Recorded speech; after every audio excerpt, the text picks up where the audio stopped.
Muito boa noite a todas e todos. Nós vamos iniciar agora uma, uma sequência de um fórum, na verdade, com uma sequência de reuniões, de debates.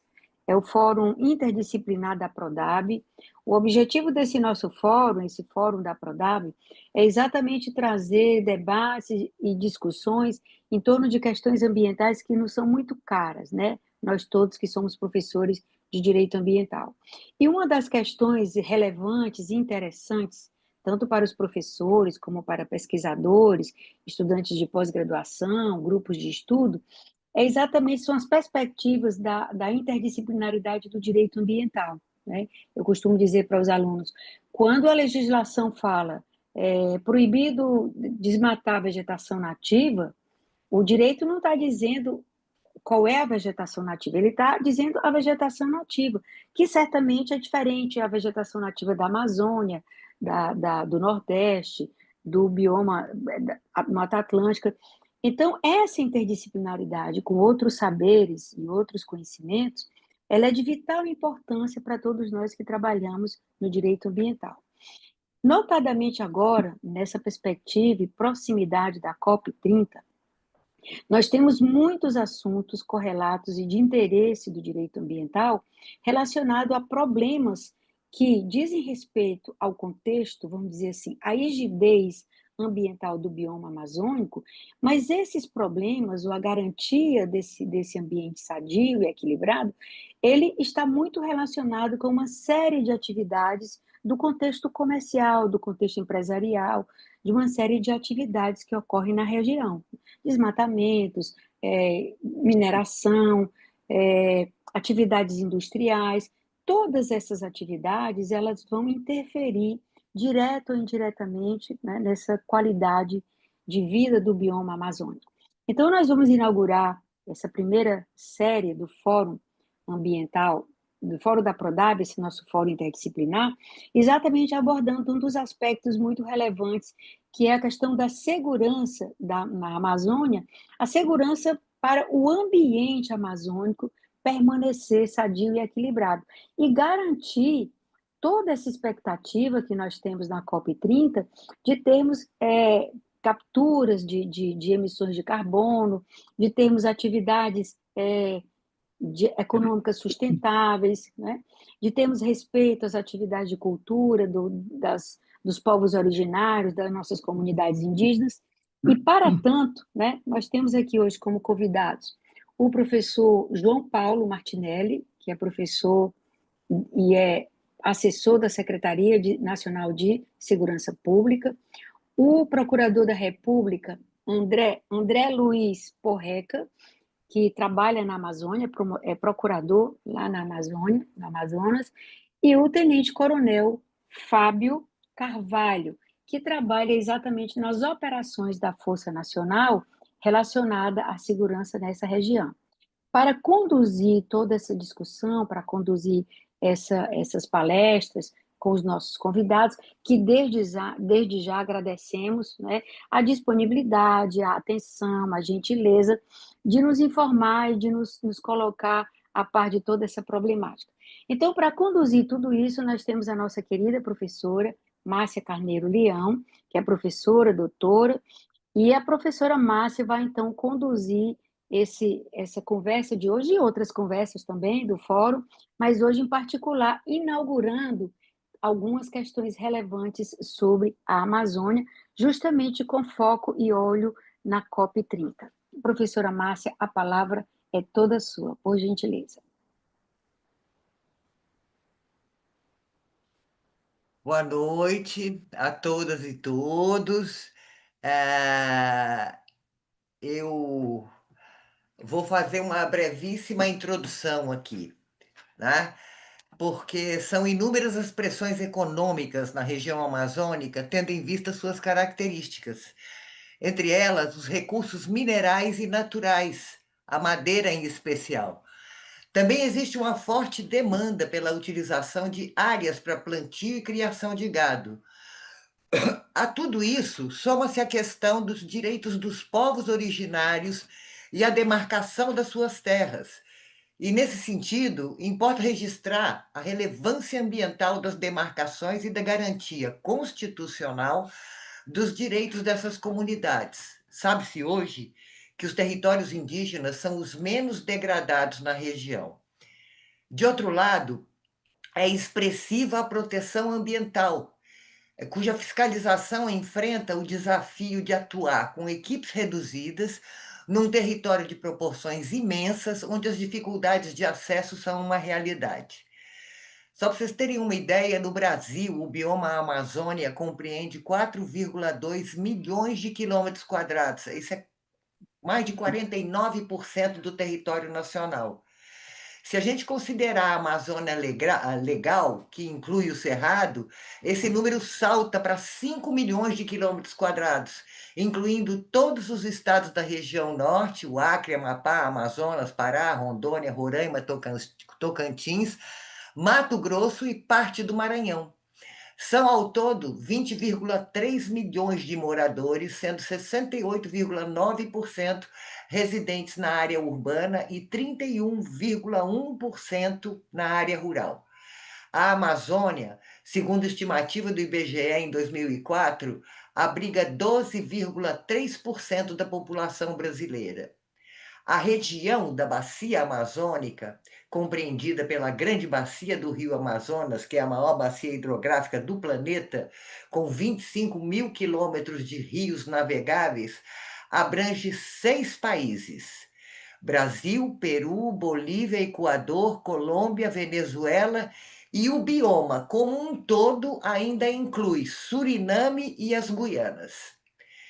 A mineração e o desmatamento ilegais, a grilagem, o tráfico de drogas, a corrupção, o crime organizado, as ameaças às terras e povos indígenas e às comunidades e seus defensores atingem dramaticamente o bioma. Enfrentar esse conjunto de situações constitui um enorme desafio de abrangência transnacional. Para além de envolver a atuação e a articulação de um grande número de instituições governamentais, isso exige cooperação internacional.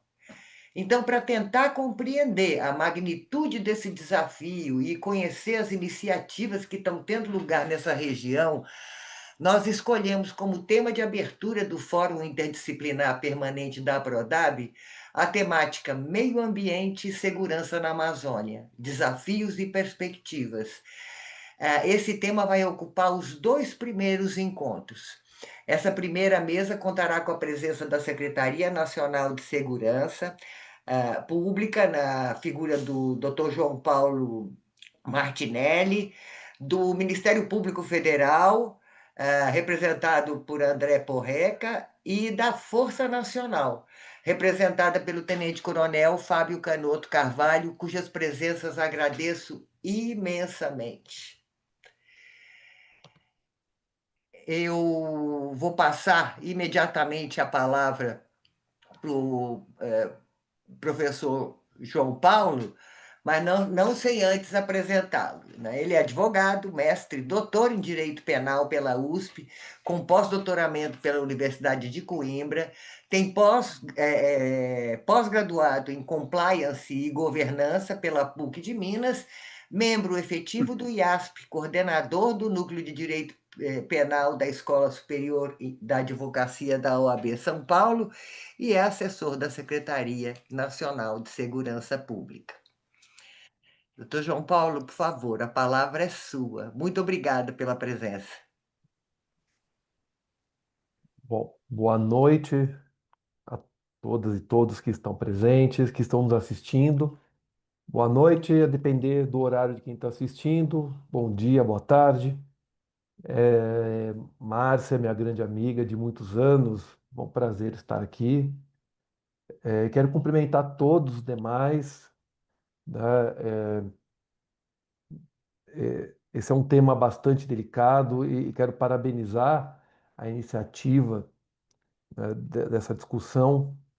Ainda mais esse ano que nós estamos em ano de COP30, que é um grande desafio para o Brasil, não só sediar o evento, mas também levar adiante a discussão e posteriormente colocar em prática, né, aquilo que foi discutido, aquilo que foi estabelecido como essencial para o meio ambiente.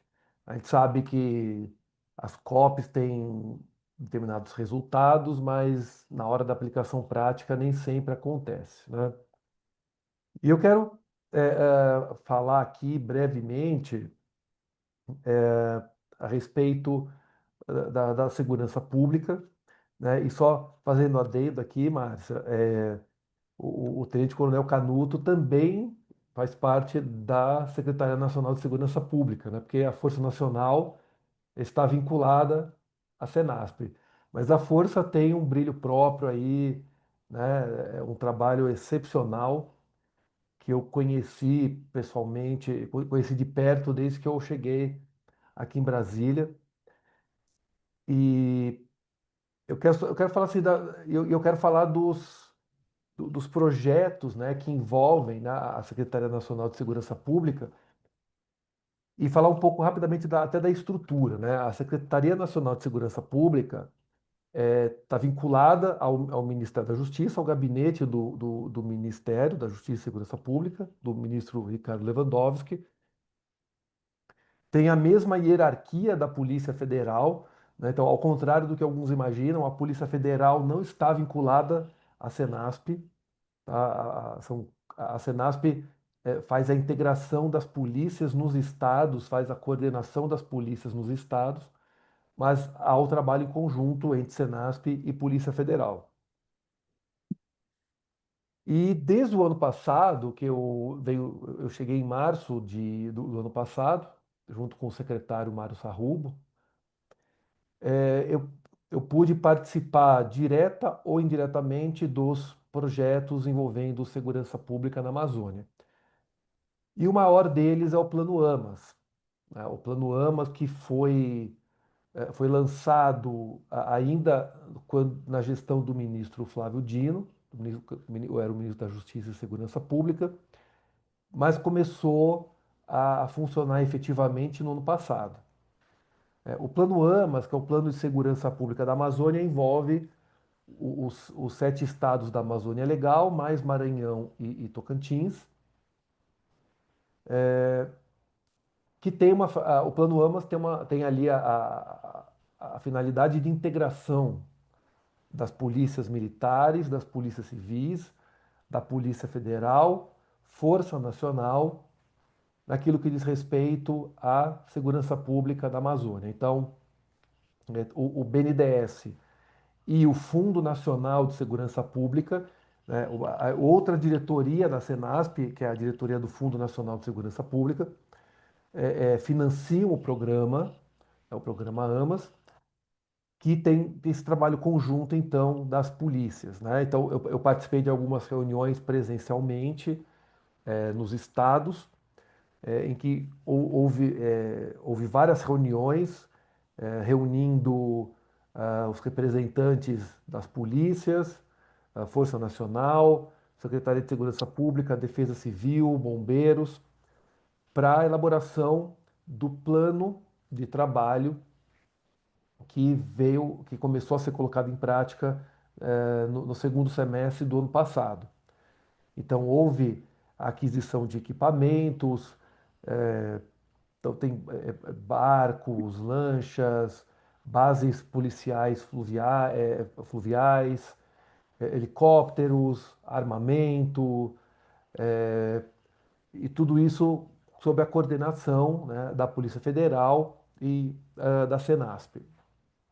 E a Força Nacional tem um papel também muito importante aí, né, porque a Força Nacional surgiu, eu não vou me aprofundar muito na Força Nacional, o Tenente Canuto vai falar, mas a Força Nacional que surgiu como um programa, né, de segurança pública provisório para os grandes eventos da Copa do Mundo e Olimpíadas, acabou se tornando quase que uma polícia efetiva, permanente, até porque, e se a gente for verificar a atuação da Força Nacional, eu acredito que entre 70% do efetivo hoje estão em áreas, reservas indígenas, áreas quilombolas.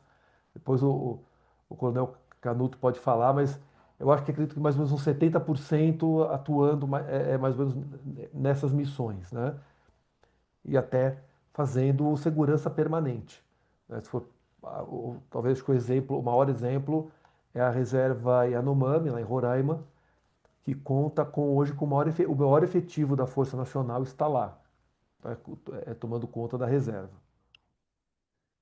Então, o Plano AMAS é esse programa de integração das forças de segurança pública, que já vem trazendo muitos resultados. A gente já teve aí eh, a destruição de vários garimpos ilegais, eh, estatisticamente também a redução de homicídios, uma redução muito significativa de homicídios de indígenas.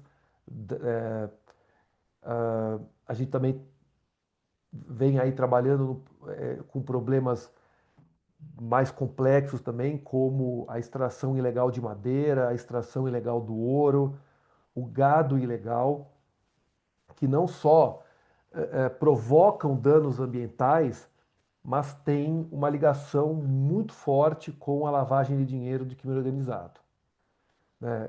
Já é sabido que Comando Vermelho e Primeiro Comando da Capital têm uma atuação muito forte na região amazônica, porque ali é um corredor de tráfico de drogas, de tráfico de animais, mas principalmente tráfico de drogas e essas atividades, o ouro, o gado e a madeira, são utilizados também para lavagem de dinheiro, né? E, inclusive, a ENCLA, a Estratégia Nacional de Combate ao Crime Organizado e à Lavagem de Dinheiro, que é um projeto já de muitos anos, que reúne 90 órgãos públicos dos mais diversos,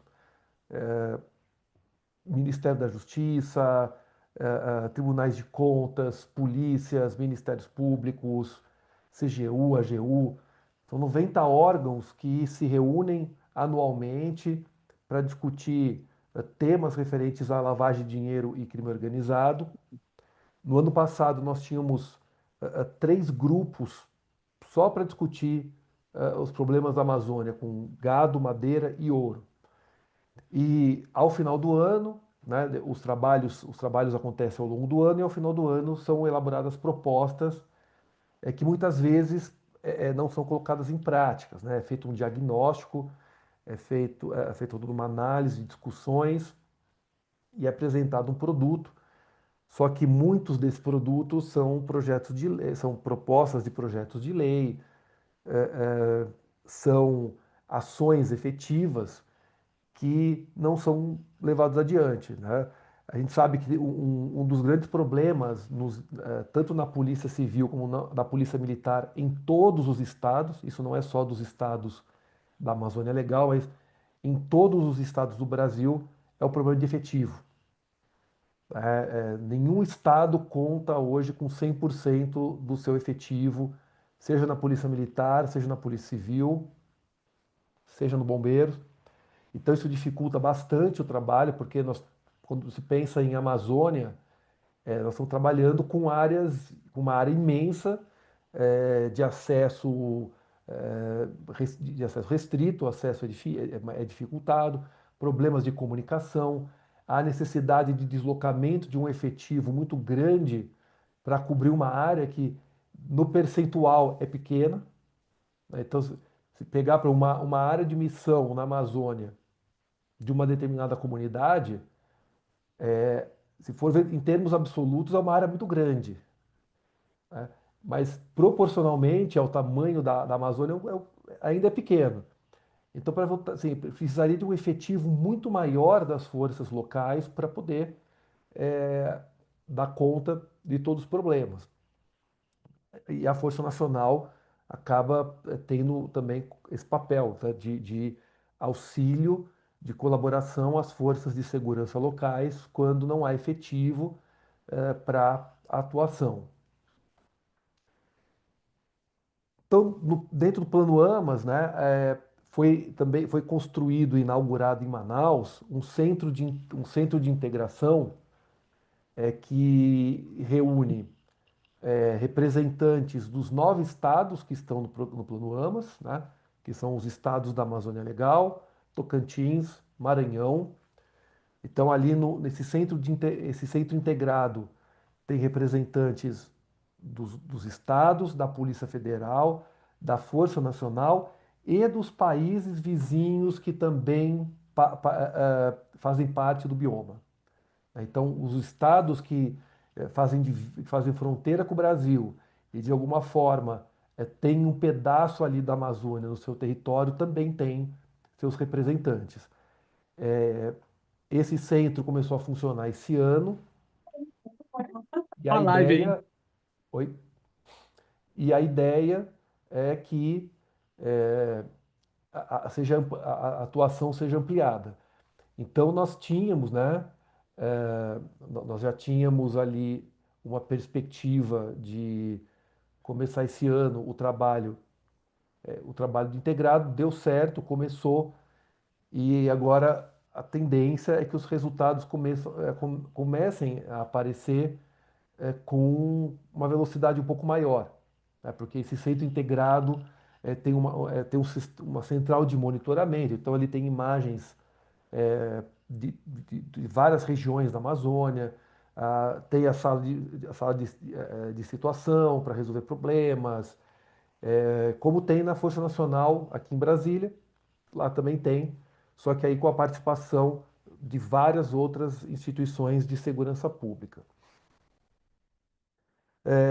Um ponto importante também, aqui já saindo um pouco, saindo do plano AMAS, mas é um programa que foi iniciado o ano passado, financiado pelo Fundo Nacional de Segurança Pública, que é um programa de enfrentamento a catástrofes, né? Depois dos grandes incêndios do ano passado, a parceria da Senasp com a Liga Bom, com a Liga dos Bombeiros,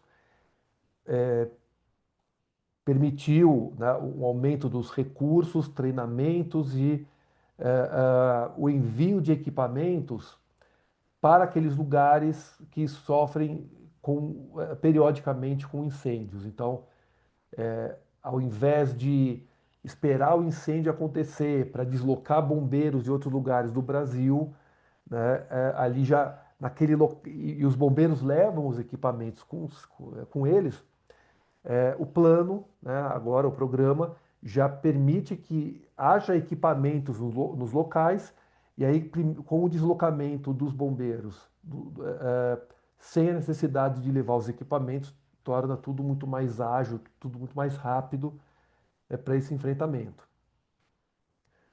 E também a Força Nacional também colabora, né? A Força Nacional, acredito que desde do ano retrasado, conta não só com policiais militares e policiais civis, mas também com bombeiros e peritos, né? Então, ano passado mesmo, a Força Nacional atuou ali no Pantanal, na Amazônia, na contenção de incêndios, e já havia o perito ali que já também já buscava pistas a respeito de como aquele incêndio teria começado, né? Junto com aqueles que estavam enfrentando os incêndios, os peritos já iam junto para tentar levantar os elementos sobre as causas daquele incêndio. E um ponto importante aqui, isso iniciado pelo diretor da Força Nacional, Coronel Alencar, que o Coronel Canuto pode falar mais também, que é a própria formação, né, desses policiais. A Força Nacional conta com policiais que já são formados, que já têm experiência nos seus estados de origem, né, e que vão para lá, passam pela INC, que é a instrução de nivelamento de conhecimento. A INC traz aí um know-how para atuar pela Força Nacional. E o Coronel Alencar trouxe algo a mais para as INCs, né, que não só o conhecimento na atuação do policial no enfrentamento, mas também o conhecimento daquelas pessoas com quem os policiais da força têm contato, né? Então, então, há antropólogos que participam dessas instruções que explicam, né, determinada, como as comunidades em determinada região desenvolvem a sua cultura, o que, pode fazer, o que, não se deve fazer, o que é que pode ser, o que algo que para a gente pode ser uma conduta normal, uma conduta sem qualquer problema, mas para aquela comunidade pode ser um desrespeito à cultura. Então, até para melhorar a comunicação, para que os indígenas tenham confiança naqueles policiais que estão ali, existe também essa forma, essa participação de especialistas da FUNAI, de antropólogos que passam, né, passam esse conhecimento para os policiais. E por fim, para finalizar minha parte aqui, a Força Nacional também atua em apoio não só às forças de segurança dos estados, mas também aos órgãos de fiscalização, como a FUNAI, o ICMBio, né, o IBAMA.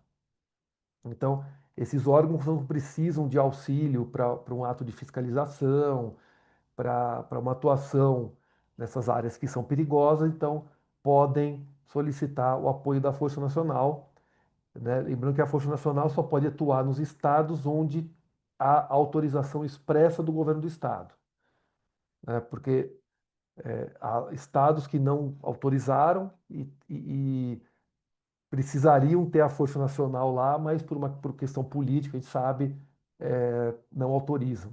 Enfim, aqui então assim, esse panorama, né, geral da Senasp,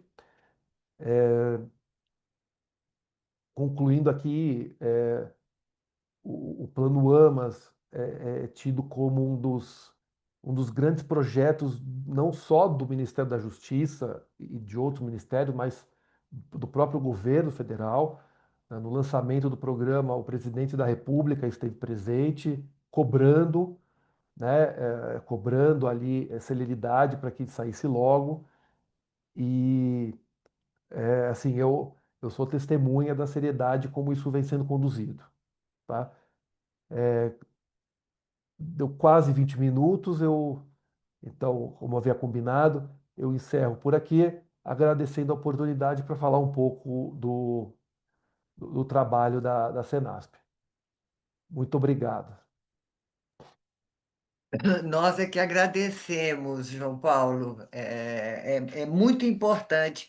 E eu fico aqui, eu vou guardar meus considerandos para o final, que é quando a gente vai conversar, mas eu fiquei muito encantada, assim, fiquei emocionada com a perspectiva de brasileiros finalmente conhecendo o Brasil, né? Com a ajuda de antropólogos, e é um trabalho delicado, difícil, desafiador, sob todos os aspectos, mas eu vou guardar o resto para o final. Eu vou passar imediatamente a palavra para o André, procurador da República, não sem antes apresentá-lo.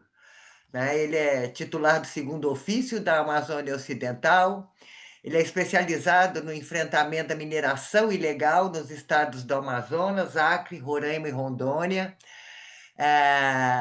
Titular do sexto ofício administrativo de coordenação e integração da tutela ambiental, com atuação administrativa em âmbito nacional no combate ao garimpo ilegal, membro do Grupo de Atuação Especial de Combate ao Crime Organizado, GAECO, no Ministério Público do Amazonas.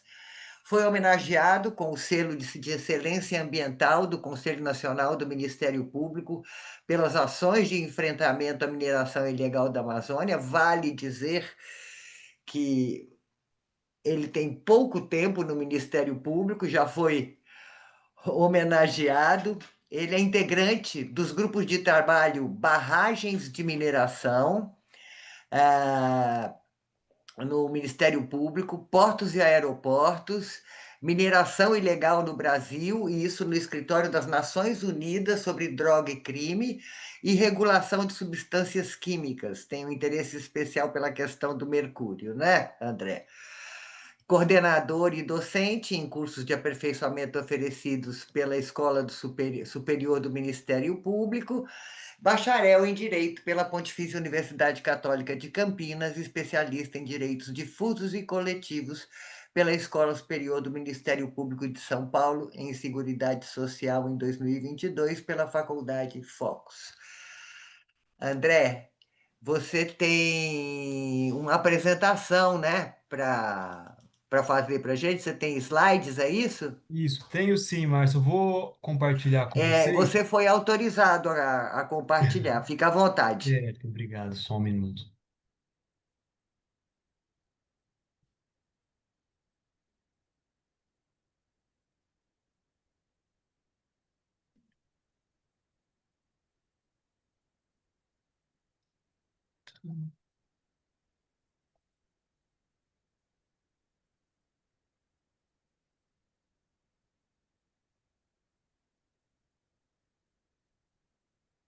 Bom, todos enxergam a tela aqui? Sim, né? Sim, Tá bom, boa noite a todos. Primeiro eu gostaria de cumprimentar a professora Márcia, agradecer imensamente pelo convite. A professora Márcia é uma grande amiga minha e alguém por eu tenho uma admiração enorme pelo conhecimento que ela tem de direito ambiental internacional e também de conhecimentos que não são do direito, mas são correlatos. Quando a gente lida com o meio ambiente, é fundamental conhecer um pouco de outras áreas do conhecimento também. A gente lida com uma matéria muito interdisciplinar. Então, muito obrigado, professora Márcia, pelo convite. Eu cumprimento o professor João Paulo Martinelli. João Paulo Martinelli, eu tenho o seu livro aqui, estudei pelo seu livro de Direito Penal, é uma satisfação enorme te conhecer nesse evento aqui. Então, parabéns pela sua apresentação também, parabéns pelo trabalho que a Secretaria tem feito no enfrentamento à criminalidade organizada, à criminalidade ambiental, o enfrentamento ao garimpo ilegal também, que é o tema que eu vou falar daqui a pouco. Conheci o Sarrubo quando ele esteve aqui no ano passado, no encontro dos procuradores da República do Arco Norte, fez uma apresentação extraordinária e deu para ver a seriedade do trabalho de vocês e esse olhar especial para a Amazônia. Isso é um diferencial, sem dúvida, com relação às gestões anteriores. Cumprimento também o Tenente Coronel Canuto, o trabalho da Força Nacional, a gente vê nos inquéritos, nos processos, trabalho extraordinário. A gente está falando de áreas muito remotas, com pouco efetivo policial, esse reforço da Força Nacional é muito importante. E, além da Força Nacional, tenho mantido bastante contato com as polícias militares dos estados onde eu trabalho também, porque quando a gente fala de crime ambiental, de garimpo ilegal, a gente está falando de infração administrativa, de crime. A competência para a fiscalização administrativa é comum. Em muitos estados, a Polícia Militar também é autoridade administrativa. E, além disso, o papel de policiamento ostensivo não se restringe aos crimes de competência estadual ou federal, né? A Polícia Militar faz esse policiamento ostensivo de modo geral e abrangente. Então, acho muito importante trazer também essa variedade de órgãos aqui, né, para a nossa conversa. E eu vou falar um pouco então sobre a minha experiência no enfrentamento ao garimpo ilegal na Amazônia. Como já disse a professora Márcia, eu titularizo um ofício especializado na temática do garimpo ilegal. Não só do garimpo ilegal, mas só um momento que eu estou mudando de página e não está mudando aqui. Pronto, agora sim. Bom, já fui apresentado, então vou pular esse slide. Eu vou falar rapidamente sobre alguns aspectos jurídicos, um pouco do trabalho aqui. Assim, não vou me estender tanto, me comprometi com a professora Márcia a falar por 20 minutos no máximo, tá? Aqui um mapa da Amazônia Legal. A gente vai talvez ser assistido por pessoas que não têm tanto contato com a Amazônia, não conhecem muito essa divisão geográfica. Então, a gente tem a Amazônia Ocidental, Amazônia Oriental. No meu ofício, eu trabalho com os estados da Amazônia Ocidental, Roraima, Acre, Amazonas e Rondônia. Então, eu sou responsável, junto com outros procuradores também, por toda a demanda relacionada a garimpo ilegal André, também. Oi, desculpe interromper, mas sim, seus slides não estão passando. não estão passando. Não, Cara, eu acho que você deve clicar aqui hum, na coluna do lado. Você pois está é, no eu modo de cliquei. apresentação. Eu cliquei e ele continua. Só um momento, peraí. Já sei, vou fazer novamente, só um momento.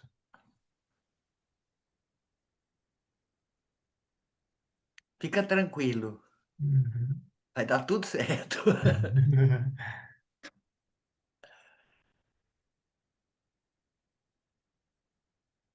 Agora foi.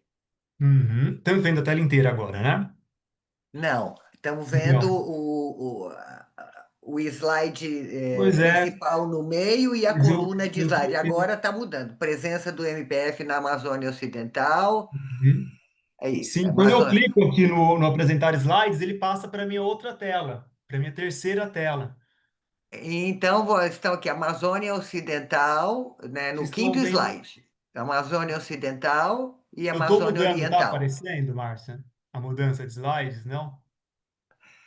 Talvez se você sair do modo apresentação e só clicar na coluna do lado, você tenha Sim. mais facilidade, porque é assim que nós estamos vendo. É, quando eu clico na coluna, ele já vai direto para o modo apresentação. Isso é o problema. Então, dá retorno. Ocultar modo de exibição do apresentador. Só um momento, peraí.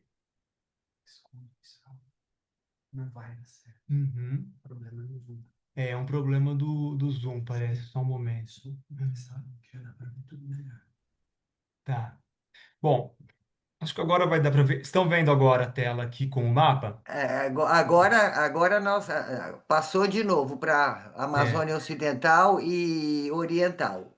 Perfeito. Então, a minha atribuição no meu ofício, que eu titularizo, é com relação aos estados da Amazônia Ocidental, a matéria criminal relativa ao garimpo ilegal e crimes conexos, e também atuo na esfera civil, na tutela coletiva, em questões relacionadas não só ao garimpo, mas a outras formas de mineração, como, por exemplo, a fiscalização de barragens de mineração e outras questões relacionadas à atividade minerária.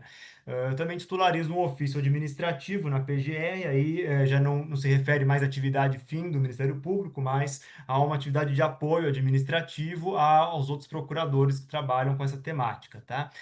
Passando aqui agora, só um breve panorama da presença do Ministério Público Federal na Amazônia Ocidental e na Amazônia Oriental.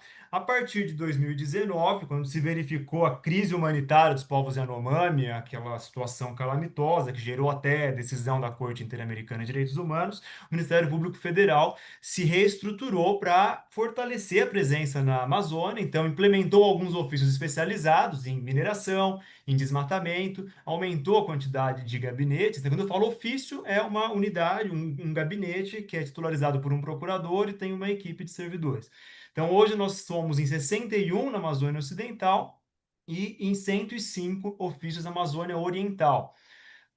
É o maior número de ofícios do Ministério Público Federal na Amazônia. Evidentemente que, assim como todos os órgãos públicos, nós não temos ainda a quantidade suficiente de servidores, de procuradores. O ideal seria que fosse esse número ainda maior, mas, de modo geral, houve um incremento desde que houve essa, então, identificação da grave crise dos povos Yanomami. Passando rapidamente aqui para a disciplina jurídica da mineração. Bom, os recursos minerais são bens da União por expressa disposição constitucional, compete à União legislar sobre recursos minerais e a Constituição prevê que a atividade de mineração ela é presumidamente poluidora, na medida em que a Constituição diz que aquele que explorar recursos minerais é obrigado a recuperar o meio ambiente degradado, ou seja, mesmo a poluição lícita autorizada e de acordo com a licença ambiental, com as normas ambientais, ela também gera ao empreendedor a obrigação de reparar eventual dano ambiental. Então, a atividade minerária depende de licença ambiental, concedida em regra pelos órgãos estaduais, e também de título minerário, que é concedido pela Agência Nacional de Mineração. Existem várias espécies de título minerário, não vou entrar no detalhamento, mas o principal que a gente tem aqui na região norte, principalmente com relação a ouro, a cassiterita, outros minérios que são extraídos com mais frequência, é a permissão de lavra garimpeira.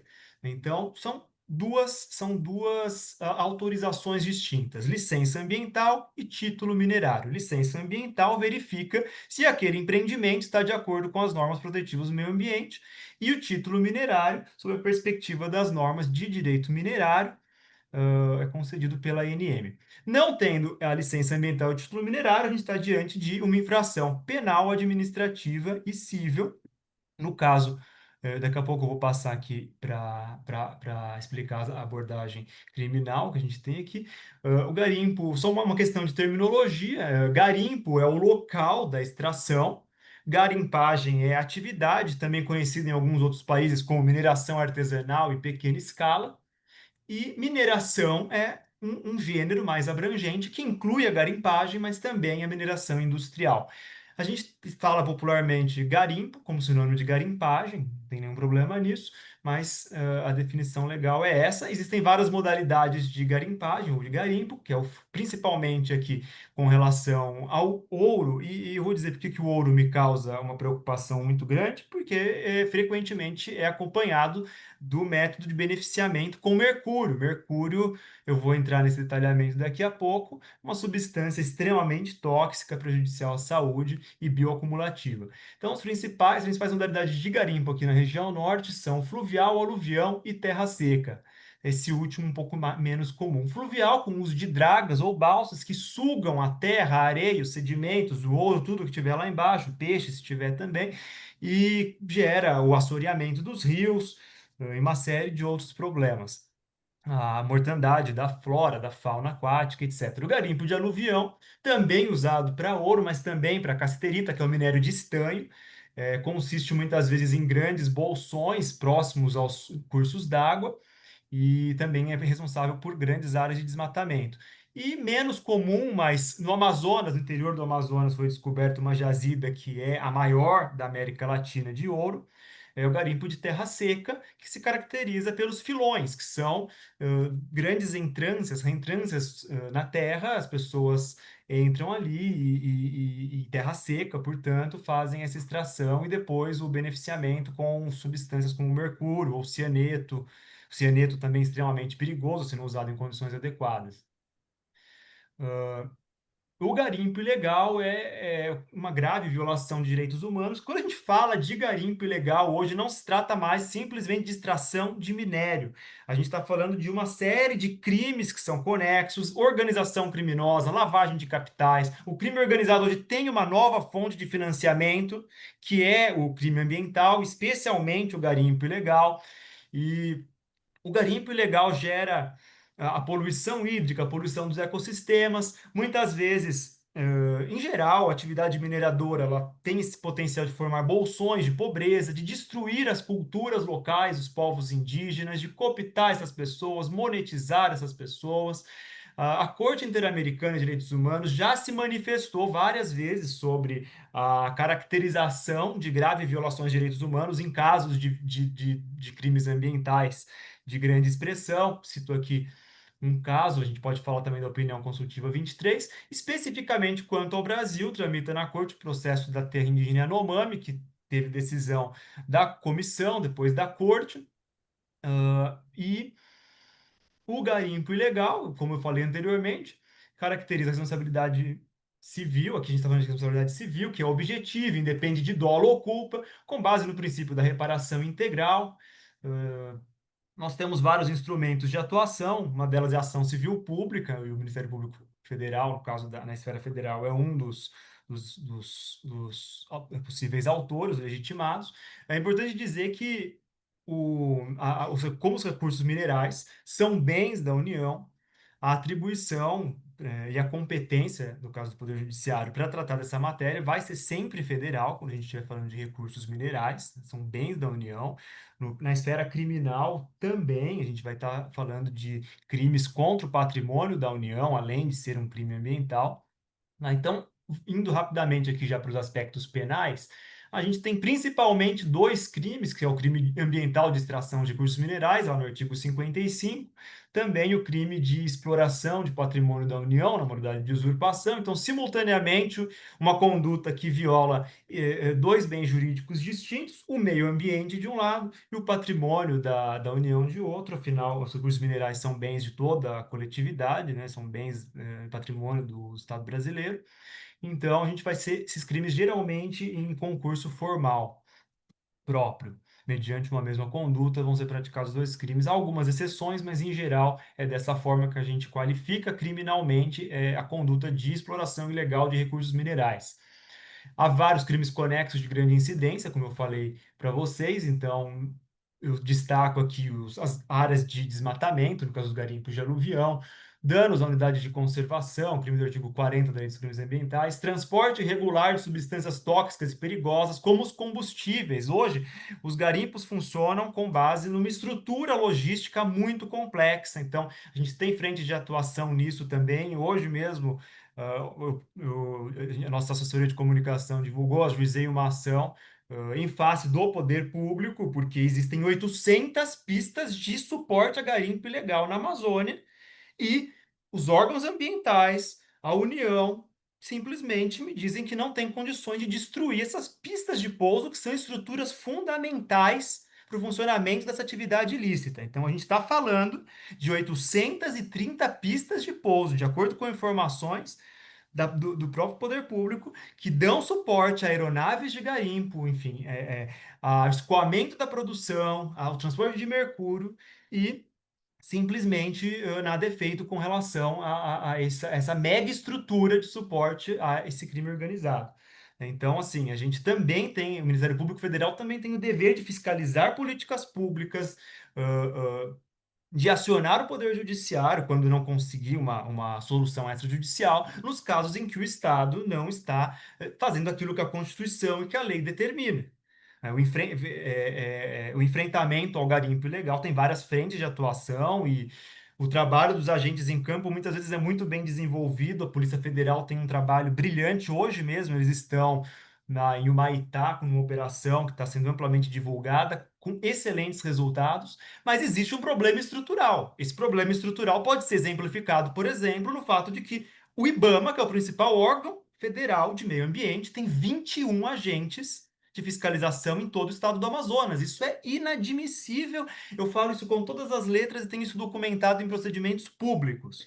Então, assim, melhorou, melhorou. A gente tinha 7 agentes ambientais do IBAMA até 2022, esse número foi triplicado em 2023, mas ainda é muito baixo. E o próprio IBAMA, o próprio ICMBio, a própria Polícia Federal, a própria Polícia Rodoviária dizem: nós não temos um efetivo suficiente. Nós temos poucas pessoas, pouco dinheiro, pouca estrutura, né? Porque os agentes que estão em campo são extraordinários. Se eles fossem em um número maior, a gente teria com certeza um combate ao crime mais eficiente. E a gente tem também problema de, muitas vezes, lideranças políticas locais envolvidas. Há 3 semanas, inclusive, eu fui objeto de uma declaração de um deputado federal no plenário da Câmara dos Deputados, que me disse que eu sou um perseguidor de garimpeiros, e pode continuar hostilizando, retaliando, que eu vou continuar fazendo o meu trabalho da mesma forma, né? Nós somos em dezenas de procuradores da República. Recentemente, até algumas manifestações mais hostis com relação a mim, com relação à Polícia Federal, com relação a quem está trabalhando nessa temática, que não vai se acovardar. Quanto mais hostis forem as manifestações, mais enérgica vai ser a ação do Estado. Importante dizer isso. Porque essas pessoas, inclusive, vão assistir esse vídeo aqui, eu tenho certeza disso, já que estão, inclusive, divulgando em plataformas de comunicação interna algumas questões, minha fotografia, minhas redes sociais. Saibam que vai continuar acontecendo com a mesma força, o mesmo empenho, e eu não sou um procurador, nós somos vários, então eu gostaria de deixar isso muito claro. Mas voltando aqui para a minha apresentação, a gente tem também a lavagem de capitais, que é um crime muito grave, um crime que se verifica com muita frequência no caso do garimpo ilegal, porque existem algumas áreas que têm a permissão de lavra garimpeira, especialmente no interior do Pará, na cidade de Itaituba, e o esquema da lavagem que se repete de forma muito frequente, e isso é público, vocês vão ver isso em notícias, etc., é que eles atribuem a origem do minério a áreas que são autorizadas, quando na verdade esse minério foi extraído de garimpos ilegais.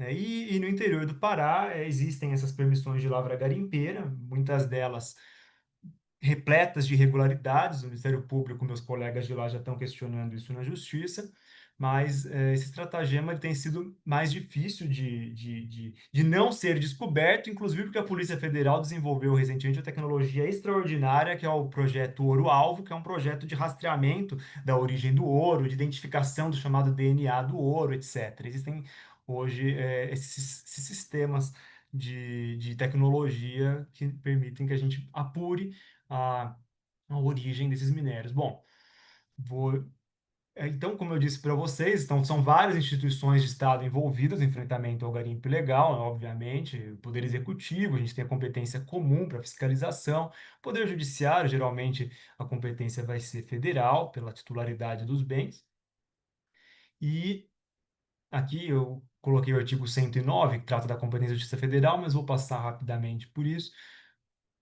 para a gente não se ater tanto, não me alongar muito na exposição. Então, nós temos também essa atuação por meio de inquéritos civis, requisição de inquéritos policiais, controle externo de atividade policial, ajuizamento de ações penais, civis, etc. Procedimentos administrativos que acompanham e fiscalizam políticas públicas e atuação de órgãos públicos.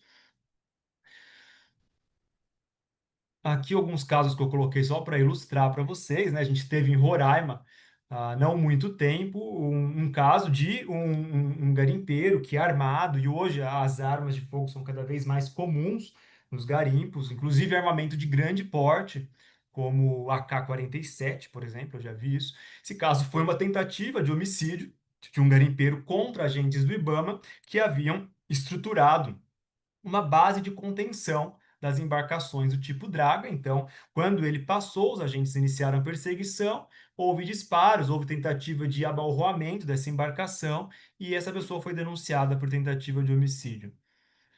Isso não é um caso isolado, existem outros também. A gente teve em Manaus, há não muito tempo, o caso de apreensão de 47 quilos de ouro em plena via pública. Houve uma perseguição de uma facção contra a outra, porque uma buscava roubar o ouro da outra. Então, uma troca de tiros em plena luz do dia, numa via pública muito movimentada. Esse ouro vinha de avião de outro estado para cá, né? Não vou entrar em detalhes, mas quem quiser, tá, os órgãos de comunicação divulgaram isso, uma boa parte, esse processo é público. Depois, mais recentemente, a gente teve o caso de apreensão de 103 quilos de ouro em Roraima. Eu sou procurador natural desse caso também, e já houve uma denúncia oferecida e as investigações prosseguem com relação a outros crimes. Mas isso é para ilustrar que hoje, como eu falei, o garimpo ilegal é uma macrocriminalidade muito complexa, com muita influência do crime organizado. A gente teve aqui uma ação civil pública recentemente, em que a gente verificou no inquérito civil, que os combustíveis de postos e de pontos de abastecimento de aeronaves estavam sendo direcionados para aeronaves do garimpo ilegal em Roraima, sem nenhum plano concreto de fiscalização por parte da Agência Nacional de Petróleo, mais uma vez pelo problema da falta de efetivo, etc, etc. Ajuizei essa ação de caráter estrutural. A Justiça determinou a elaboração de um cronograma de trabalho de fiscalização dos pontos de abastecimento de aeronaves. A gente tem aqui, houve também esse caso aqui que bom, a Polícia Rodoviária Federal exerce um papel importante na verificação, por exemplo, do escoamento de minérios por via terrestre. Isso é muito importante, principalmente em Rondônia e Roraima. Amazonas tem pouquíssima estrada, mas Rondônia e Roraima é importante. E havia uma deficiência de equipamento, o equipamento scanner de veículos não estava disponível para o estado de Roraima. Rondônia tinha um equipamento que estava quebrado, que é um equipamento essencial para identificar os minérios dentro dos veículos. A gente fez uma recomendação para a Diretoria-Geral da Polícia Federal, a Rodoviária Federal, que foi muito bem recebida, muito bem acolhida, né? Foram destinados equipamentos, hoje eles podem exercer esse trabalho excelente que eles já exercem com mais excelência ainda. Mais recentemente, aqui ainda eu não coloquei detalhes do acordo, porque é muito recente, mas a gente fez um acordo com a Starlink, né? Eu sou procurador nesse caso também. Então, a Starlink, que desempenha um papel fundamental nos garimpos também. Hoje, todo garimpo tem antena Starlink, eles se comunicam, se antecipam à ação estatal, já sabem quando a polícia está se aproximando, e não havia uma identificação de quem são esses clientes, quem são essas pessoas que usam para fins ilícitos. Porque, veja, a internet satelital é importantíssima na Amazônia, principalmente para as comunidades mais isoladas, para os próprios órgãos públicos, mas não pode se transformar em um instrumento de crime e prejudicar a ação da Polícia Federal, dos outros órgãos públicos. Então, a Starlink se comprometeu, o primeiro acordo que eles fazem no Brasil, é um acordo inédito, alteraram os termos de uso da empresa. A partir de agora, todos os clientes na Amazônia, ou melhor, a partir de janeiro, eles pediram um tempo para entrada em vigor, a partir de janeiro, todos os clientes vão ser identificados com nome, CPF, endereço, documento de identidade. E essas antenas que antes eram destruídas vão poder ser reaproveitadas pelos órgãos públicos. A Starlink se comprometeu a fazer essa transferência de titularidade de forma desburocratizada. Uh, então, são várias cláusulas, tá? Também foi amplamente divulgado pelos órgãos de comunicação. Isso pode ser localizado. E só um momento, deixa eu passar aqui direto para a questão do mercúrio. Bom, quanto tempo já foi, Márcia?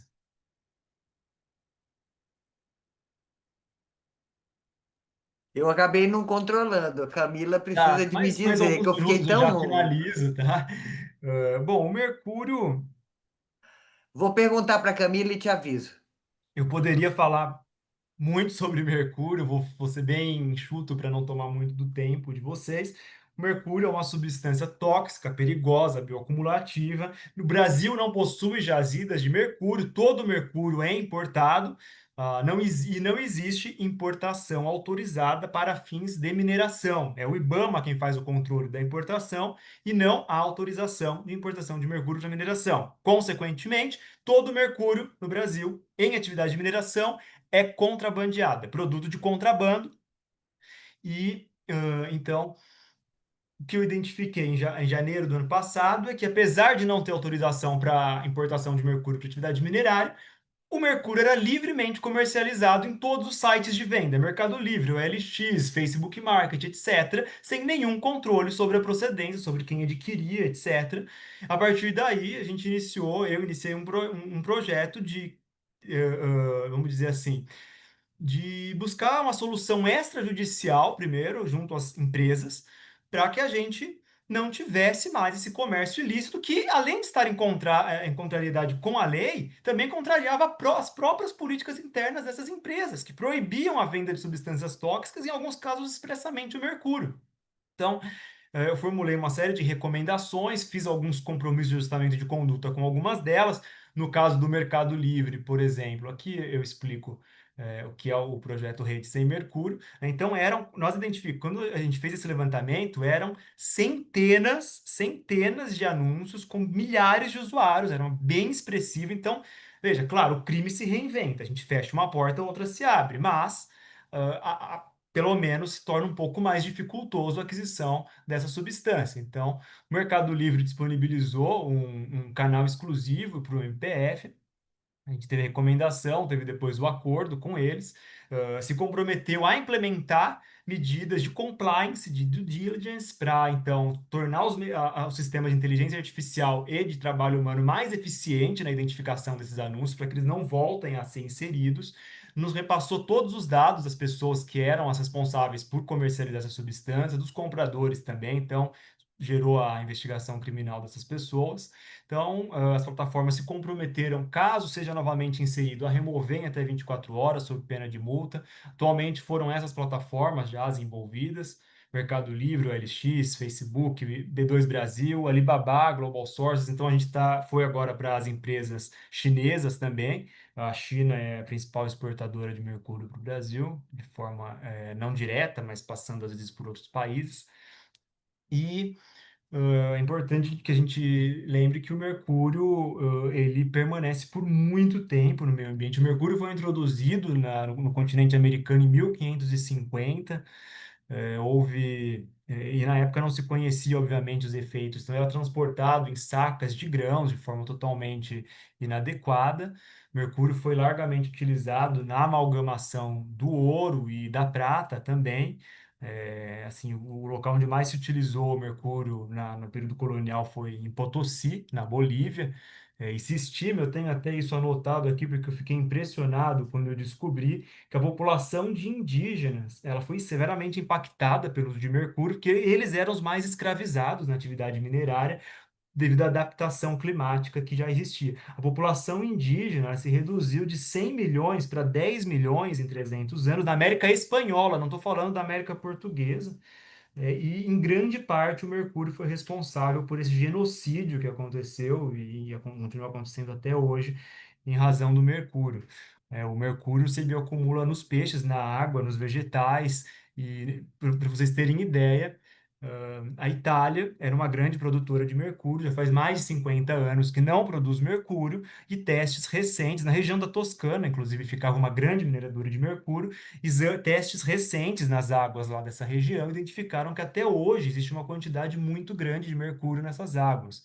Nos Estados Unidos, a mesma coisa. Os Estados Unidos proibiram o mercúrio já faz bastante tempo. Eles têm uma legislação muito boa, muito rigorosa com relação ao mercúrio. Ele era muito usado na Califórnia, na exploração de ouro, na época da corrida do ouro, principalmente no século XIX. E até hoje existem exames clínicos que detectam a existência de mercúrio nessas águas, esses rios. Então, são décadas, às vezes mais de 100 anos, né, no caso dos Estados Unidos, e ainda persiste no meio ambiente, essa substância. Bom, mas não vou me alongar muito com relação ao mercúrio, só para finalizar, alguns desafios no enfrentamento ao garimpo ilegal são questões sociais e culturais muito complexas. Então, a gente está falando de regiões historicamente abandonadas pelo poder público, com baixa oferta de serviços públicos, com problemas sociais gravíssimos, uma população extremamente vulnerável, muitas vezes sem alternativa econômica. E o Estado chega com a repressão criminal, mas muitas vezes não oferece uma alternativa econômica para essas pessoas. Os desafios do enfrentamento da mineração ilegal estão relacionados também aos meios de comunicação, muitas vezes precários, dificuldades operacionais e logísticas. Então, inexistência de um transporte rodoviário eficiente, transporte hidroviário lento, porque as distâncias são gigantescas. Às vezes me perguntam se eu já conheci Belém, que é aqui do lado de Manaus. Aí eu falo para a pessoa que não, porque a distância que tem de Belém a Manaus é praticamente a mesma de São Paulo a Montevidéu. A Amazônia é muito grande, então isso dificulta também, obviamente, o deslocamento das equipes. E temos fronteiras com muitos países, alguns deles extremamente eficientes, como é o caso da Colômbia, que tem progredido demais na evolução da legislação, na estruturação dos órgãos públicos, mas em alguns casos, como a Guiana, como a Venezuela, legislações extremamente deficitárias e uma dificuldade muito grande de cooperação jurídica internacional. Muitas vezes a gente não tem a resposta por parte desses outros países vizinhos que a gente gostaria. A gente tem aqui uma criminalidade obviamente transnacional, são vários países vizinhos, muitos estrangeiros em áreas de fronteira, brasileiros nos países vizinhos, jazidas que ocupam mais de um país, então a cooperação com os estados estrangeiros é fundamental. Era isso que eu tinha para falar, aqui eu deixo o meu contato e se tiverem alguma dúvida, estou à disposição. André, muito obrigada. Tá? Eu estava comentando aqui que eu fiquei tão absorvida com a sua apresentação que eu esqueci de contar o tempo. Mas você pelas minhas contas aqui, você deve ter utilizado uns 20 e poucos minutos, não foi mais do que isso, não. Ah, aqui o nosso o nosso chat lá da nossa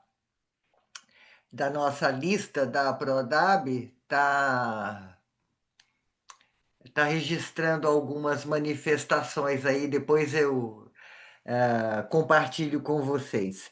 Mas eu vou deixar também as minhas considerações e as minhas perguntas para o final, né? E vou aproveitar, porque essa apresentação, para mim, eu sabia que ela ia ser emocionante, porque eu imaginava a quantidade, a magnitude dos desafios, mas eu não imaginei o suficiente.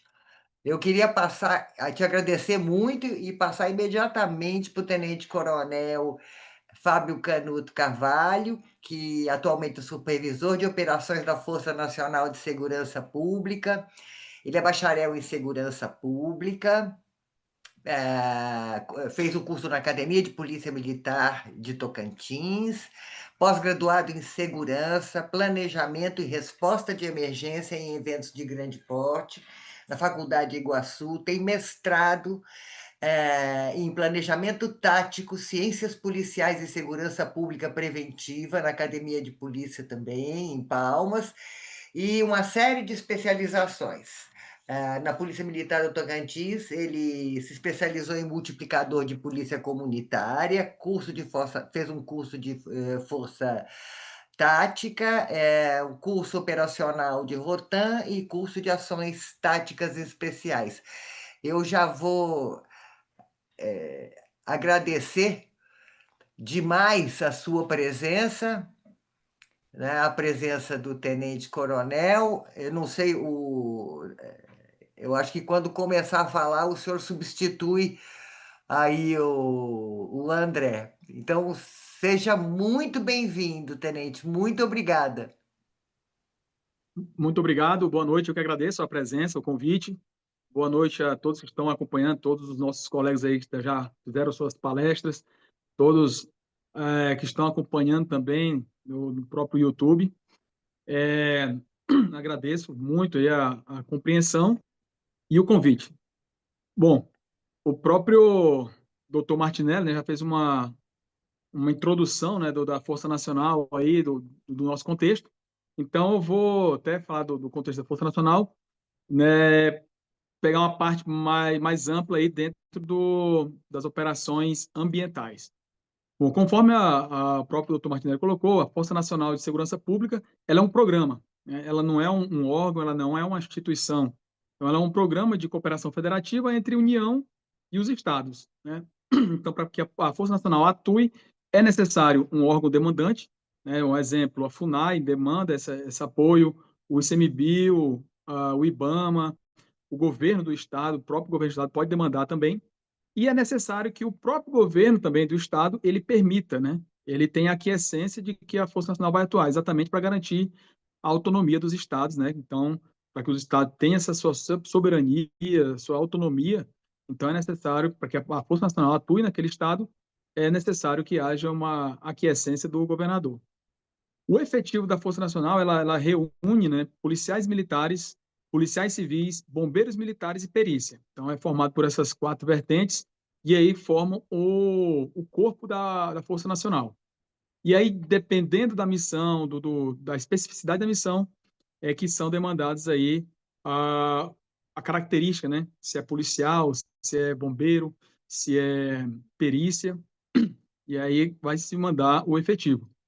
A Força Nacional ela atua em operações emergenciais, calamidades públicas, grandes eventos e crises de segurança. Então, ocorreu alguma situação dessa, há um chamamento aí por parte do Estado e a Força Nacional é autorizada pelo Ministro da Justiça, através de uma portaria, autorizando o emprego da Força Nacional naquela localidade.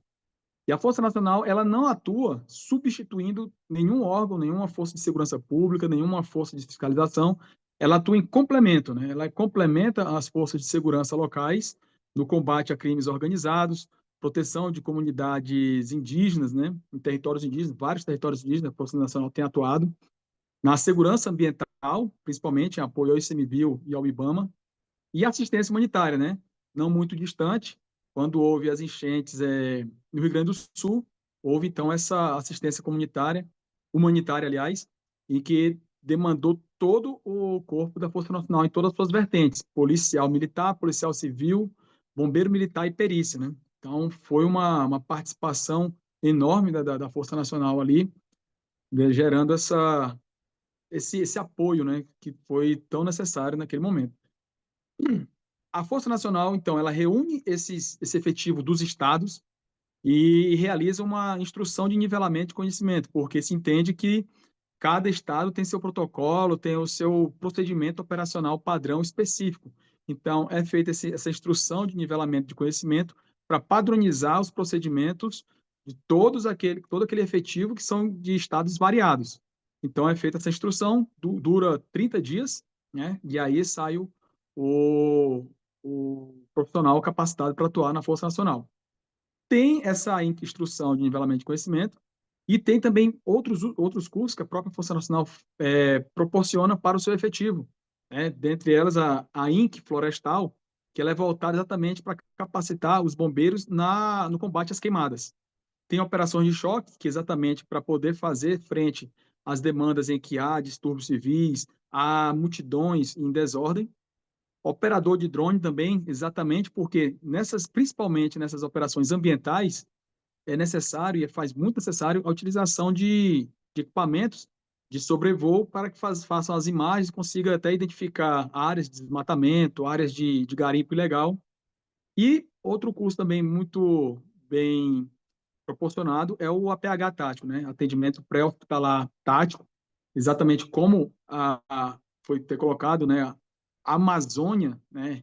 Ela é muito grande e o acesso não é tão fácil. Então, se há alguma lesão, tanto de um profissional de segurança quanto de um profissional de fiscalização, seja do IBAMA, ICMBio, FUNAI, próprio policial militar local, se ele se fere ali naquele ambiente, a sua extração ela é demorada naquele local para levar para um atendimento hospitalar. Por isso que tem essa capacitação em atendimento pré-hospitalar tático, porque é o atendimento pré-hospitalar no ambiente operacional. Então, ali mesmo são feitas as contenções de hemorragia e várias outras técnicas exatamente para garantir uma sobrevida aí até se chegar ao atendimento hospitalar. Bom, dando essa explanação, vamos então para a parte de operações da Força Nacional, né? No Brasil, nós somos 84 operações da Força Nacional. Dessas 84 operações, 56 são na região amazônica. A própria professora Márcia colocou, né, que o ambiente amazônico ele toma uma boa proporção do Brasil e não diferente disso, as operações da Força Nacional também são muito demandadas na região amazônica. Mais de 65% das nossas operações são na Amazônia. E dentro da Amazônia nós temos as operações ambientais e operações de reflexos ambientais diretos, né?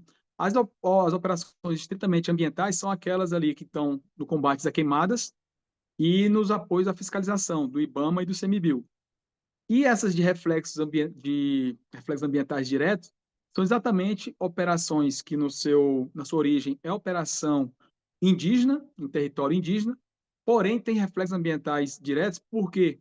Porque combatem naqueles momentos de desintrusões, que são uma atividade também da Força Nacional, a realização de desintrusões em apoio à Casa Civil, com várias agências envolvidas, né? O próprio Exército Brasileiro, a Agência Nacional do Petróleo, IBAMA, ICMBio, muita gente, né? Muitos órgãos envolvidos para fazer a desintrusão. Né? O que seria a desintrusão? É a retirada de não indígenas que estão exercendo atividades dentro do território indígena, né? Atividades ilegais. Muitas vezes estão realizando ali garimpo ilegal, realizando desmatamento, pecuária ilegal dentro do território indígena, que é aquele território indígena que é demarcado, ele é homologado, ele é para utilização, uso exclusivo da comunidade indígena. Então, qualquer outra comunidade não indígena que usufrua desse ambiente sem nenhum tipo de autorização, sem uma legalidade, então não tem por que permanecer. Então, são feitos diante ordem judicial, é feito um mandado para desintrusão, então retirada daquelas pessoas não indígenas que estão exercendo atividades ilegais dentro do território indígena. Então, juntando todas as desintrusões, essas operações ambientais, então aí chegamos a uma quantidade de mais de 40 operações dentro do território amazônico, né? As operações ambientais, que são de fiscalização, principalmente combate ao desmatamento ilegal, né, e outros crimes ambientais, temos como órgãos demandantes o IBAMA e o ICMBio. Esses dois órgãos têm operações aí constantes dentro da Amazônia Legal, realizando diuturnamente, até porque a gente sabe que existe o crime. Porém, a aplicação da lei, ela depende muito do alcance, né, do braço do Estado para alcançar esses infratores. E para que se alcance, é preciso realmente, como o próprio doutor André colocou, é preciso de um efetivo para se alcançar. Então, o efetivo do ICMBio, do IBAMA, acaba que precisa, então, desse suplemento aí de força, e aí faz essa aglutinação com a Força Nacional e consegue chegar nos locais aí mais difíceis de acesso para poder se fazer esse combate, principalmente ao desmatamento ilegal e outros crimes ambientais.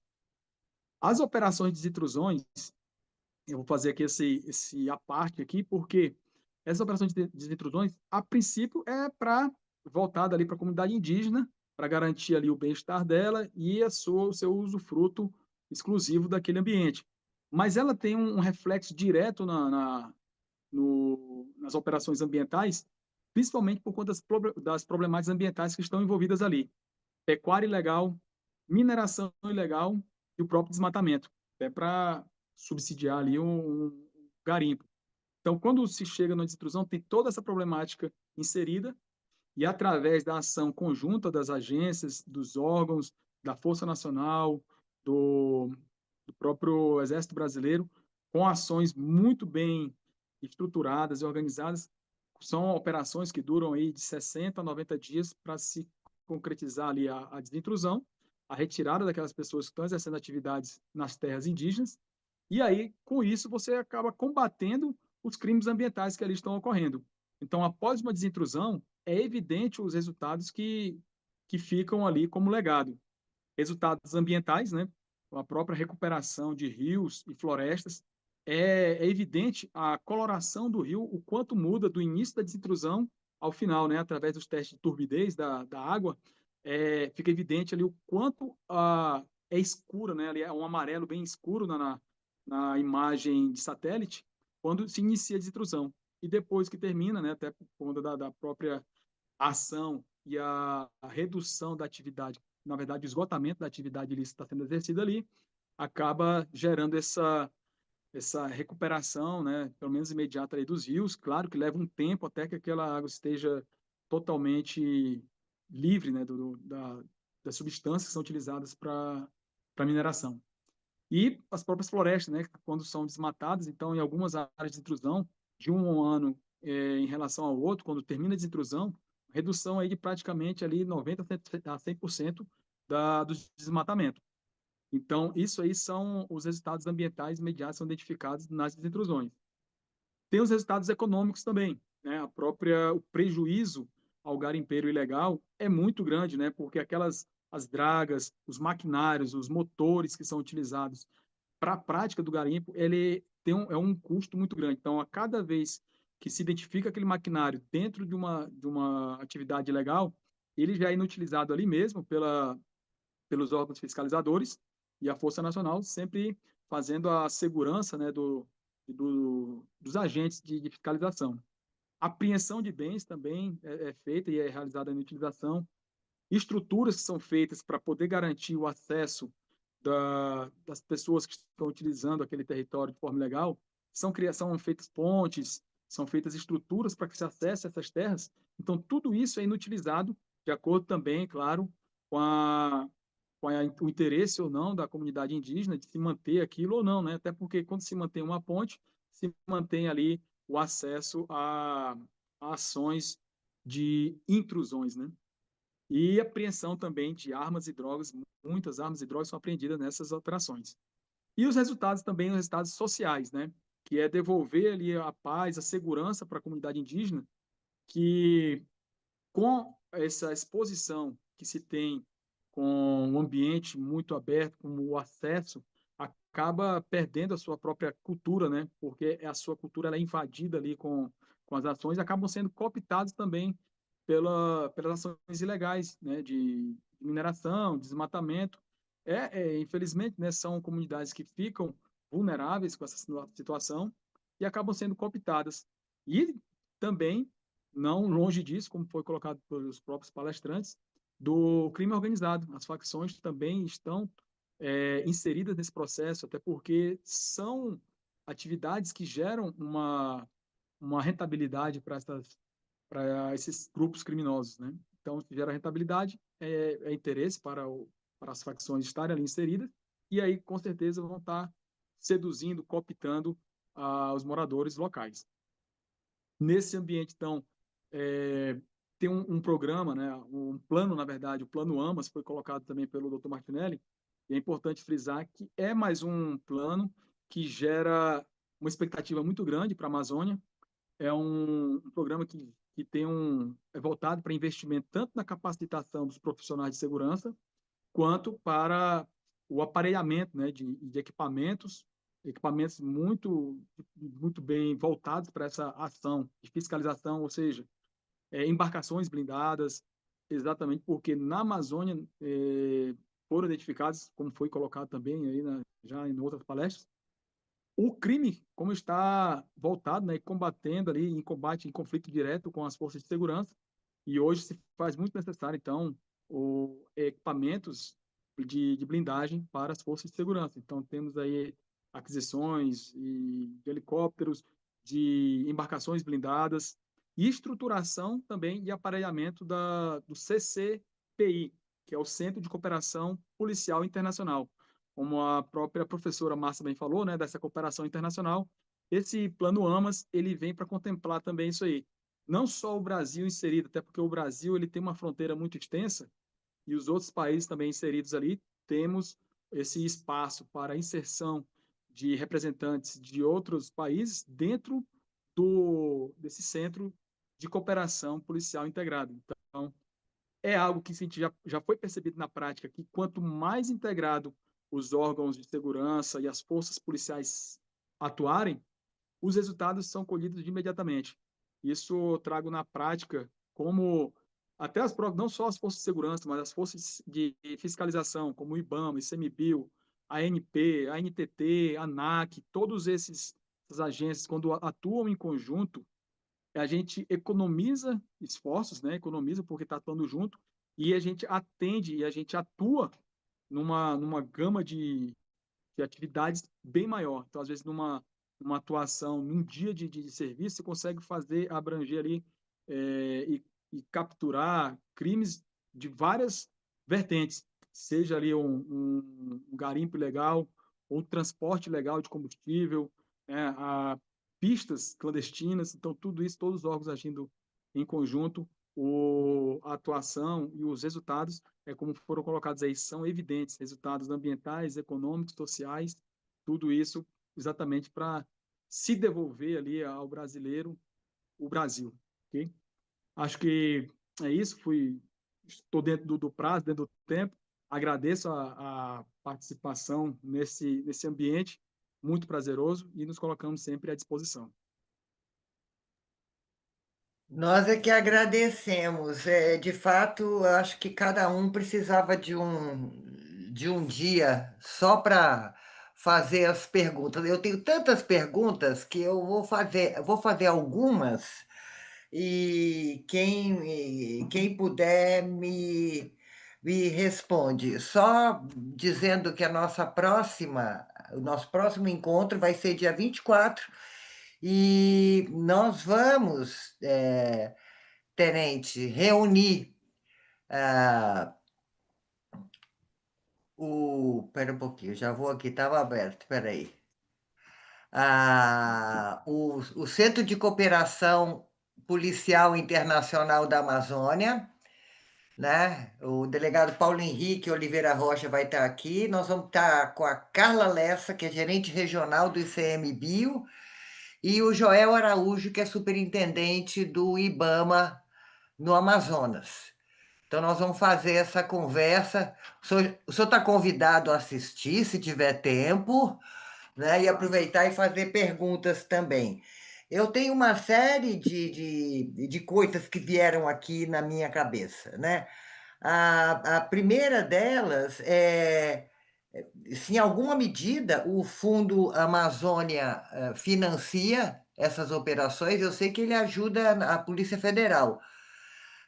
Se alguém tem conhecimento disso, porque o fundo também coordena iniciativas que têm como objetivo oferecer autonomia para o povo que vive na floresta e vive da floresta, né? E isso é fundamental para que eles se liberem do crime organizado, que muitas vezes é fonte de renda. Né? Você vê as apreensões no garimpo, você vê gente simples que está ali nos barcos, esse pessoal está vivendo daquilo, e às vezes por ameaça, às vezes por falta de alternativa, é o que tem para subsistência. Então, eu queria saber se existe algum tipo de articulação com essas iniciativas do Fundo Amazônia, se já foi feita em algum momento uma proposta para uma demanda induzida por parte do fundo para projetos em áreas específicas, que isso talvez fosse uma ideia. Essa foi uma coisa que veio na minha cabeça. Quando vocês falaram dos efetivos de segurança e de fiscalização, essa história é tão antiga, desde 2011 que eu escuto isso. E muito da desculpa que se tem para flexibilizar o licenciamento está atrelada à falta de profissionais nos mais diversos níveis, analistas ambientais, para dar conta dos processos de licenciamento. Então, eu não tenho gente para olhar o processo de licenciamento, né, analista, então eu pego e flexibilizo o licenciamento, que é para não entravar. E aí tem também eu vi que esse problema é um problema endêmico, né, das estruturas quando você chega lá na ponta. Queria saber também se o sistema de monitoramento do CIVAM ajuda vocês, se ele está integrado nessas operações. Me ocorreu que podia ser uma boa ideia. E eu fiquei curiosa de saber para não perguntar quais os estados que não aceitam a Força Nacional, eu vou perguntar quais que aceitam, que a gente, por exclusão, descobre.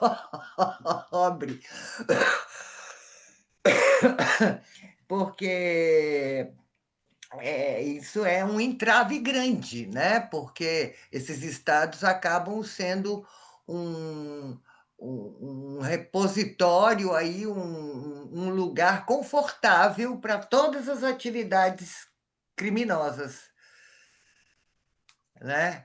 E então, basicamente, é isso: monitoramento de satélite. Sim. E se a Força Nacional atua também para ajudar a defender os defensores do meio ambiente e dos direitos humanos, porque nós somos o país que mais mata, né, defensores de direitos humanos e de meio ambiente. Então, é para todo mundo, viu? Quem quiser responder alguma coisa, porque são as coisas que vieram na minha cabeça aqui. Eu posso responder uma parte, Pode. depois o Coronel Canuto responde o resto. Em relação ao uso de recursos para programas sociais, eu desconheço. Assim, eu sei que o Pronace, o projeto Pronace está está ressurgindo, né? E dentro do Pronace Juventude tem uma parte que é voltada principalmente aos jovens que dependem, né? Que dependem muitas vezes de uma atividade ilícita para o próprio sustento, tá? Agora, Porque isso é um gargalo, né? é, agora, do Fundo Amazônia eu desconheço que isso seja usado, né? O Podia Fundo ser Amazônia, interessante, hein, fazer essa ponte. mas aí tem, eu falei, tem o Pronace agora está desenvolvendo, estava apagado nesse governo agora ele voltou a ter efeitos. Inclusive, estava no gabinete do ministro, foi para a Senasp agora. Então, o Pronasp agora está no gabinete da Senasp, né, para ter vai ter agora uma equipe só para isso. Porque é muita coisa, né? É.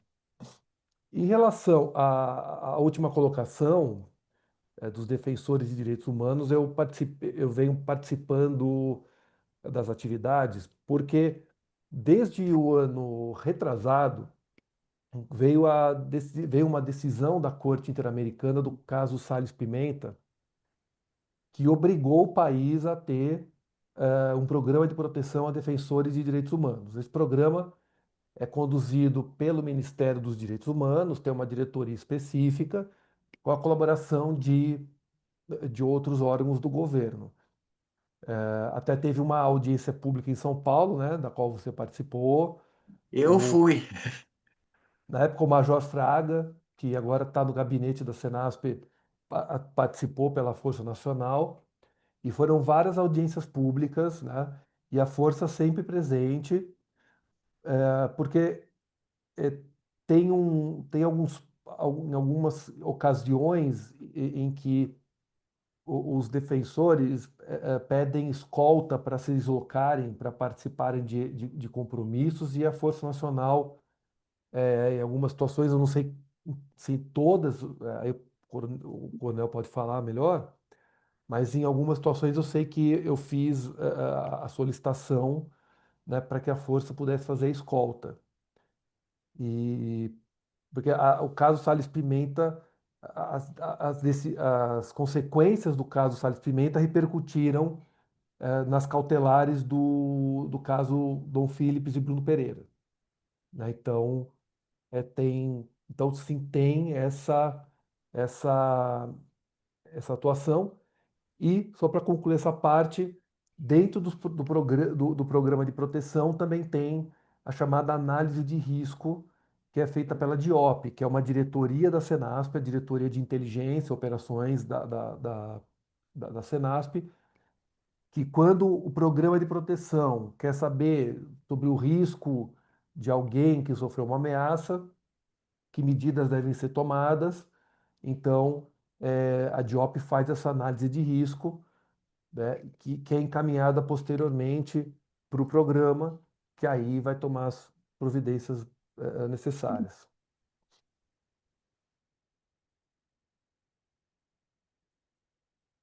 Alguém mais se habilita a falar alguma coisa? Bom, só dando continuidade também, quanto ao monitoramento, e tem também realmente, quando tem principalmente nas ações de desintrusão, quando está operando com todas as agências em conjunto, o Sensipan, ele faz sim essa parte de imageamento aéreo, e aí, tanto é que a gente consegue fazer Aéreo e por satélite, não? isso, exatamente, por satélite. É onde a gente consegue fazer exatamente a identificação dos locais de desmatamento, dos locais de garimpo, a identificação até pela coloração, né, dos rios, dos leitos dos rios, a gente consegue identificar aí o quão está intensificada ou não a atividade de garimpo naquele local. Então, realmente é uma parceria muito forte que temos aí com o CECIPAM e muitas análises de dados são feitas exatamente com as informações que são disponibilizadas pelo CECIPAM.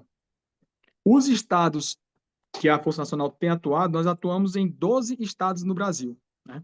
Então, a Força Nacional ela atua mediante a capacidade operativa das forças locais. Então, enquanto as forças locais estão suprindo com o efetivo que tem, tá ok. Aí, quando sente que tem essa dificuldade de atuar em todos os braços, com os tentáculos para alcançar o Estado, aí faz a solicitação da Força Nacional. Então, no Brasil são 12, dentro da Amazônia Legal são 7 estados. Márcia, só para esclarecer, talvez quem esteja assistindo a gente não saiba, o Sensipan é o Centro Gestor e Operacional do Sistema de Proteção da Amazônia. Eu já estive lá algumas vezes, eles estão inseridos dentro da estrutura do Ministério da Defesa, mas não fazem parte de nenhuma força específica. Mas eles têm um trabalho muito bom mesmo. Já precisei de algumas informações, eles me passaram. E eu tenho acesso ao sistema Brasil Mais, que é o sistema de satélites, e vou te falar uma coisa, mas a gente sabe exatamente onde estão os crimes ambientais. Eu abro aqui, eu vejo, tem os alertas de garimpo, de desmatamento, nós sabemos exatamente onde eles ocorrem. Falta gente para ir lá. O Tenente Canuto falou de Roraima. Roraima desenvolveu uma experiência extraordinária, que é a Casa de Governo. Eu estive lá, eu converso com o Tubino, que é a pessoa que coordena lá. É uma experiência muito boa, porque ela trouxe efetivo, trouxe orçamento e trouxe uma coisa muito importante, que é a interlocução, que é o planejamento conjunto, algo que muitas vezes a gente não vê acontecendo nos outros estados. E claro, a coisa não é tão simples. Às vezes não dá para colocar todo mundo numa mesa e fazer tudo em conjunto, tem vários problemas. Mas essa interlocução, em geral, ela é muito importante, o planejamento conjunto, etc. Isso tem sido muito bem sucedido lá. É uma experiência que, se for replicada, se fosse, né? Porque, enfim, não creio que passei exatamente nos mesmos moldes, mas se fosse replicada a todos os estados da Amazônia, a gente teria praticamente zero desmatamento, zero garimpo, zero crimes ambientais. Pois é, a sensação que eu tenho é que tudo isso está sendo construído e ou reconstruído neste momento, faz muito pouco tempo, né? De verdade, em termos de articulação e tudo. Tô tendo a sensação errada? Não, pelo contrário. E agora, semana passada, foi inaugurado o Centro de Cooperação Policial É, isso eu Internacional. Aqui sei. Dia eu estou 9. conversando com os delegados de lá. Tem um potencial para ser excelente, para se for aproveitado esse potencial todo. Não, mas mesmo em termos nacionais, essa articulação ela começa a se efetivar, me parece que não tem muito tempo. Bom, É, também eu estou tivemos um aqui gap, desde dois né? mil e vinte e três, né? Eu estou aqui há É, 2 anos e 2 meses. Eu não peguei o período mais problemático, digamos assim, que é anterior a 2023. E realmente, esse período de 2023 para cá foi quando realmente se intensificaram essas ações de desintrusão, né? E realmente, essas ações de desintrusão, elas ocorrem com uma força-tarefa muito grande em ações de cooperação extremamente salutar. Então, de 2023 para cá, essas agências, os órgãos, a Força Nacional, nesse contexto, realmente intensificou essa, essa ação em conjunto. Realmente não é muito distante, é recente, realmente. pois é, Eu, aí a sensação que eu tenho é que a partir de resultados positivos pode haver uma dotação de verba maior e Só para lembrando, resolver Márcio, esses problemas, o né? que, o que está sim. sendo feito em Roraima, a criação da Casa de Governo e a desintrusão do terreno de Yanomami não são uma política pública voluntária do Poder Executivo, decorrem de determinações do Poder Judiciário. Né? É importante deixar isso bem claro. Que ótimo. Ah, e tem outra, eu esqueci de falar, que é imperdoável, eu não falei do projeto Biomas também. Né? O projeto Biomas, que é desenvolvido pela DIOP, né? Também a Força Nacional também dá o apoio, que não se restringe só à região da Amazônia, mas pega Pantanal, pega ali, principalmente a Amazônia e Pantanal, mas também pega toda a região fronteiriça do Brasil com outros países, tem questão de monitoramento de fronteira, né? E, e agora estão sendo instalados, além do centro de policiamento, que o coronel disse, lá em Manaus, que integram todas as polícias, né? Inclusive de outros países, já tem policiais dos países vizinhos atuando lá, também os centros de integração do Mato Grosso do Sul, se eu não me engano, ali na região de Dourados, e Foz do Iguaçu também, né, para fazer, porque aí acaba tendo também tráfico de animais, apesar de não serem áreas de biomas, ali tem o tráfico de animais por essas áreas. Mas é muito interessante. Bom, eu acho que eu ficaria aqui conversando a noite inteira, mas esse nosso encontro tem que acabar em algum momento, né? Não falamos muito sobre a questão da contaminação de mercúrio, mas escreveremos um artigo, né, André? Sobre o Sim. assunto. E então, de minha parte, Eu acho que até a questão das 830 pistas de pouso falta efetivo também, Falta efetivo, para dar Luiz. conta, porque 830 são muitas centenas, né? É difícil. É uma É de- logística complexa que envolve, enfim, vários modais, aéreo, terrestre, aquático, atuação de uma miríade de órgãos públicos, federais, estaduais. É bem complexa a dinâmica da Esse caminhada sistema de ambiental. governança está sendo construído e ainda precisa ser aprimorado, né? Uhum. Porque Sim, é um com sistema de certeza. Eu acho que, governança com certeza. Acho que que a precisa gente avançou ser muito nos aprimorado últimos e envolve anos, mas tem vários muito por vir. ministérios, Com certeza. né? Ai, meu Deus, é isso. Alguém mais? Eu ficaria conversando a noite inteira, mas alguém mais quer perguntar alguma coisa? Eu acho que eu vou ser obrigada a me dar por satisfeita, certo? Por falta absoluta de outra alternativa, mas eu vou fazer um convite para eventualmente vocês retornarem aqui, agradecendo a participação de hoje, e vou mandar o link para nossa próxima apresentação, para nossa salinha do Zoom, para os nossos 3 participantes, caso eles tenham tempo de acompanhar e eventualmente contribuir com as conversas ao final. Né? Eu sei que as agendas, João Paulo não é dono da agenda dele, Tenente Canuto também não, eu sei que André também não é dono da agenda, mas vai que Deus abençoa e vocês conseguem, algum de vocês consegue estar espiando aqui a nossa salinha e participando, para a gente aproveitar também essa oportunidade e aproximar, estreitar laços e integrar, né, e conhecer melhor as dificuldades de cada um, as dores e delícias da defesa do meio ambiente e da Amazônia. Eu agradeço imensamente, vou passar a palavra para a nossa coordenadora aqui. Muito obrigada, doutor André, João Paulo, Tenente Carnuto, foram muito esclarecedoras as palavras, as colocações de vocês. A realidade é muito complexa, né? Como diz a Márcia, a gente nem sabe por onde começar a solução dessa questão. É um problema de governança, mas também é como se o tempo tivesse enlouquecido e as coisas não conseguem funcionar, se engrenar por maior contingente que se coloque, sempre é pouco, sempre tem uma demanda, às vezes, externa, né? Tem uma sedução sobre as riquezas da Amazônia, como se tivesse lá escondido várias botijas que fariam a riqueza das pessoas, né?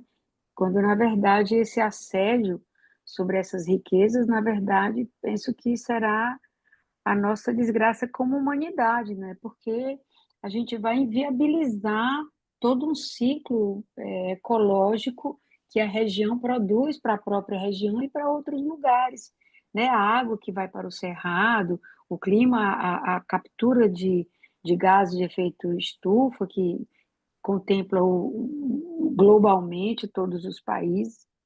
E aí eu deixo para esse desafio que a Márcia lançou para o final, e até nesse acompanhamento das discussões da COP, né? Depois seria até interessante, Márcia, a gente fazer uma reunião, assim, tipo um balanço. Aquilo que ficar dito, aquilo que ficar deliberado na COP, a gente voltar a introjetar para a nossa realidade. E aí a pergunta de reflexão que eu gostaria de colocar é assim, como é que a gente pega o fio da meada desse problema, né? Como é que a coletividade ingressa nessa estrutura? Qual é o caminho que ainda não foi tentado? Porque todos os caminhos eles estão exigindo uma grande infraestrutura de tecnologia, de vigilância, de pessoal, né? De fiscalização, de recuperação de algumas áreas que são degradadas e abandonadas na sua degradação, na sua poluição plena. Então, assim, como é que com essa multiplicidade de ações lesivas, né, qual é o fio da meada para estancar uma parte dessas ações? Porque, pelo que todos falaram, se nós não tivéssemos, né, a mineração clandestina, o desmatamento clandestino, a agricultura clandestina, então esses problemas não existiriam, né? Uma grande parte deles não existiria. Então, assim, qual é o fio da meada, né? É um grande desafio para o Ministério Público, né? Um desafio grande, um grande desafio para as forças de segurança e um grande desafio da coletividade, né? Porque, como a gente estava falando no início, a gente perde o link, o vínculo cultural das comunidades indígenas com sua própria terra, né?